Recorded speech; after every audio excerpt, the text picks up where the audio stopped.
but it's also good for the Knicks, is Tibbs. finding a head coach in Tom Thibodeau, who in his first season has it's the biggest turnaround from one year to the next in franchise history, and the season's still not completely over yet. Coach Tibbs joins us right now on the Goodyear Hotline. Good morning, Coach. How you doing? Good morning. I'm doing well. Thanks for having me, guys. So I got to ask you, when you started this season, with the roster you have, with the players you have, and knowing the 72-game season, did you truly believe, and I know Julius Randle said at the start of the season, but did you truly believe a top 6 playoff berth was possible for this group? You know, when I got hired, I asked Julius to come in. It was the middle of the summer, and obviously with the pandemic, it wasn't easy to get around. And I think the next day he jumped on a plane and he spent a week up here. And when I saw that, like, you have an impression of someone when you coach against them, but when I saw the type of shape that he was in, and then I didn't have my staff in place, so I worked him out. And I saw the way he worked and his work capacity, and he was shooting the ball a lot better than I could remember when he was, he had played the previous season, and I had watched a lot of tape, and I felt like we had a chance. I saw how motivated he was, and then I didn't know how good we could be. I felt the first step was just to build the foundation, but I loved what I saw when he came in, and that week I was very pleasantly surprised, and he's been phenomenal, and obviously his play speaks for itself, because it's not only his numbers, and that's obviously great, but it was also bringing the best out of everyone around him. And we have a great group of guys. We have the right veterans. We have some really good young players that are growing, and I think they've been good for the veterans. They're bringing a lot of energy and eagerness every day. So it's a great blend of guys, and they truly are a team. They're just willing to sacrifice and play for each other. Tibbs, Jay Will here. How you doing, brother? I'm great, thanks.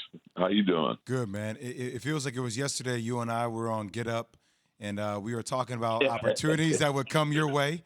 And I'm curious, what was it about Leon Rose and the way they ran this organization that allowed you to decide this is right for me? Well, I had known Leon and William Wesley for forever, and so I felt real comfortable with them. And I love Leon's leadership style from his days at CAA, and just knowing him more as a friend initially, and then obviously I'm represented by CAA, so got to just spend more time with them there. But just the way they carry themselves, and I felt, having been here before and understanding what New York is like, I thought they would be perfect for me. And so, and they're great for the organization and the city, and they just get it. So I think there was a real comfort level for me. Coach, you're from Connecticut, a native there, and you grew up a Knicks fan. How is this Knicks job different? Because you understand the landscape, obviously. How is it different than your other two spots in Chicago and Minnesota for you? I think each job is a little different. If you grow up in Connecticut, and I went to school in Boston, and I had the opportunity. I worked as an assistant here in New York and an assistant in Boston. It probably doesn't get much better than that. And then to have the opportunity to coach the Bulls, another major market, but there's nothing like New York. I think what the game means to the city.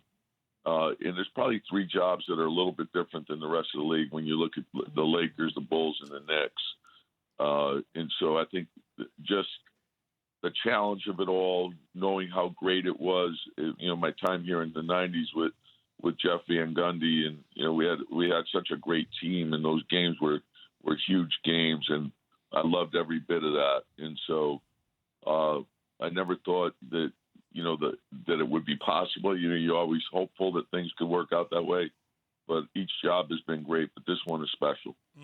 Tibbs, going back to your days in Chicago, loved watching the relationship that you have built, especially with a guy like D. Rose. How and seeing him now, which is the stuff that kid's been through, that young man, it's ridiculous how he's came out on this side of it, especially considering his last stint with the Knicks.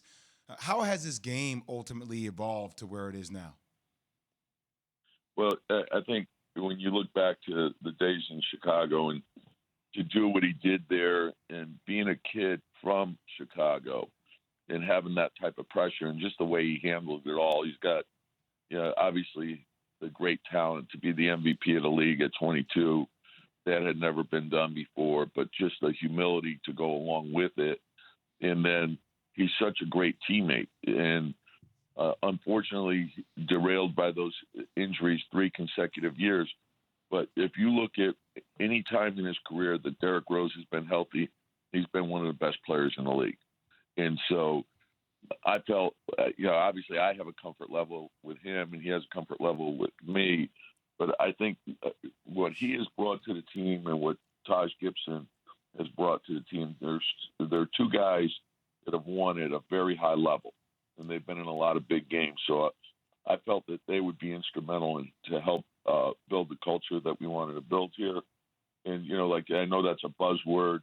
Everyone talks about culture. What is culture? To me, culture is everything. It's how you do everything. It's not what you say.